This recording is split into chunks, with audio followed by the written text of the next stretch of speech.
And here's Dustin lining up his birdie putt. That was a great drive, and he should have no problem with this putt. Birdie 2, moving Dustin to 5 under through 9 holes by the course par, which is absolutely excellent.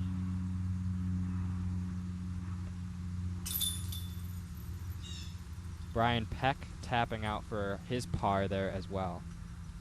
And after Dustin birdies the last 3 holes, he has moved into the alone lead, squeaking away from the pack. Let's see if he keeps the momentum going here on the back 9. John Dobbs appears to have left his disc behind. He materializes and makes his putt. The scorecard shows that he took a double bogey 5 on that hole, and it looks like he's indicating that he took a 5 on that hole. One for you. We missed one shot, but that'll bump him off that lead that he shared there with Dustin. This hole is one of the signature holes on the course, 537 feet. You know, this hole probably plays more like a par 4. This is a 2-shot hole for sure. A 2 would be great, but most golfers are going to try to play a shot into the middle of the fairway, throw a good approach under the pin, and get off the hole with their 3.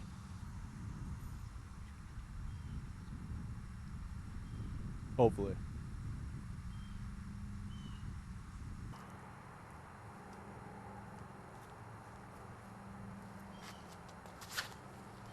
Looks like Brian's drive is going a little bit left, a little early.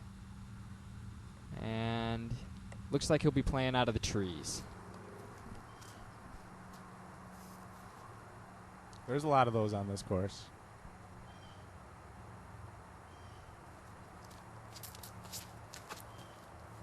Oh. Looks like Ben's drive came out a little bit early, but he got a nice kick and he's in the middle of the fairway. He should actually have not a bad spot there to play in for hopefully a 3 save. I think we can officially say that that is what we call tree loving, because that disc was heading into the bad stuff.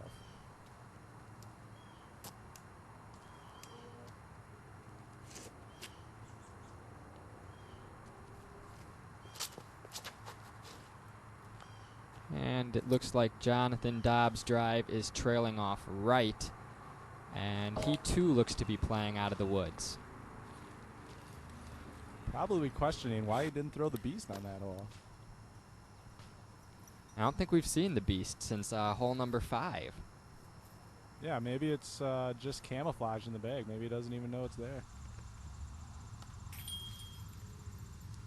As you can see, Jonathan Dobbs had to play that shot almost all with his arm, stepping out of the rough there. That's a tricky shot to throw.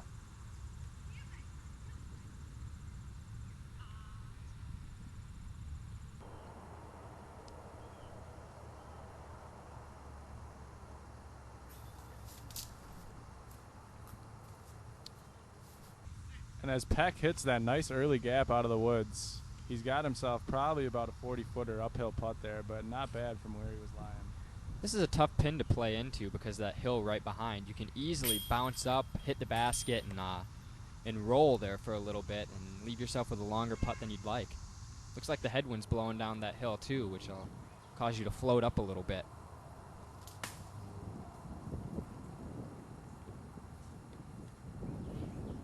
Something happened. Discs were thrown.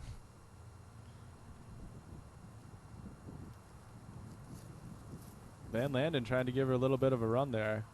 Does not discontinue his avid aggression. And Jonathan Dobbs from his pitch out. Sizing up the shot.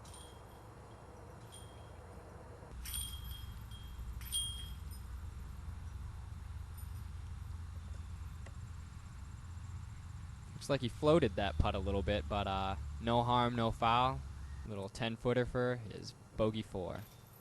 And Van Landen just cannot get any love out there on the course, not even from the baskets, as he tries to squeak that one in.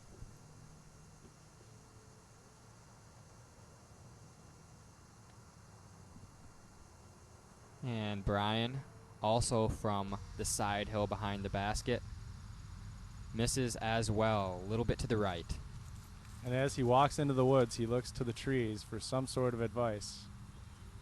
We've all played this hole, though, and putting from down that hill is not always the easiest putt in the world, is it, Andre? No, it is not. And here's Dustin looking for a routine 3. And he shall receive such.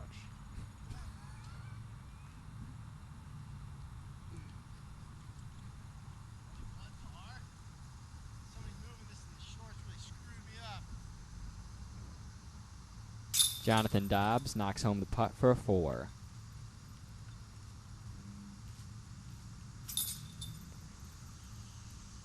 Brian Peck also takes a 4 on hole number 10, and Ben Van Landen takes a triple bogey 6. Hole 10 really taking a toll on our final 4 golfers here. We only have 1 par, 2 4s, and 1 6, showing you how difficult this hole can play.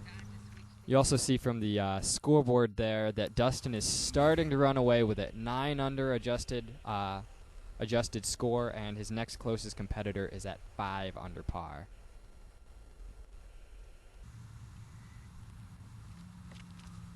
And he sends one off on this 300-footer. It looks like a darn good shot. We're just going to have to see where it ends up.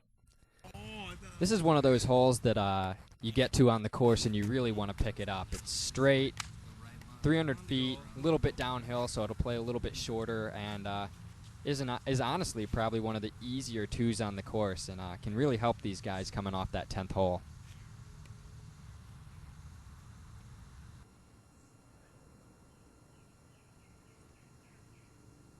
Looks like Brian is trying to play this shot in left to right, but didn't get quite enough on it and fades out into the bushes.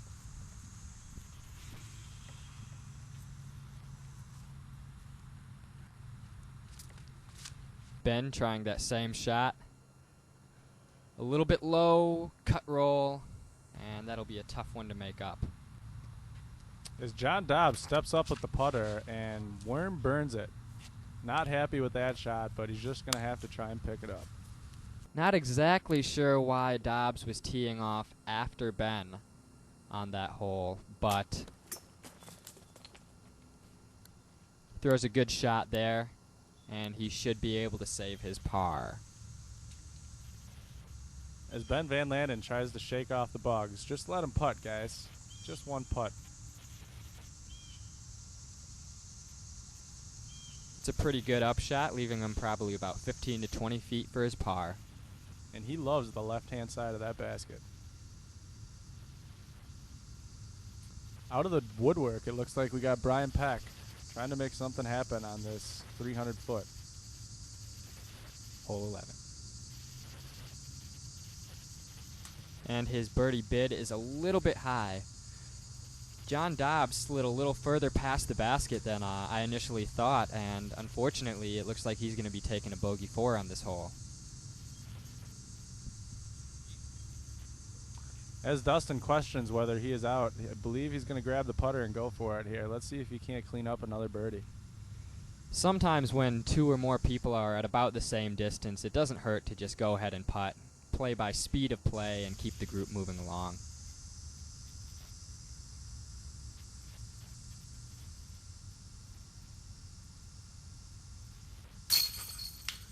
And yet another birdie for the Madison Pro. I think it's safe to say he's got some momentum going, and he's going to continue it here in the later holes, not giving these guys a chance to catch up. That was a real nice putt there from Ben to hold on to that 3.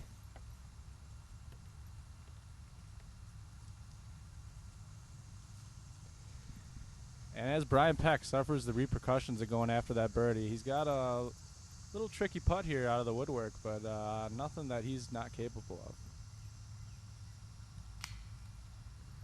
of. Ooh, just a little bit low. Sometimes for the taller golfers out there, just the visual element of that shot sort of interferes with your ability to execute. You feel sort of cramped and shrunken down in there, and sort of short arm your shot, and looks like that might have happened to Brian there. Happens to me.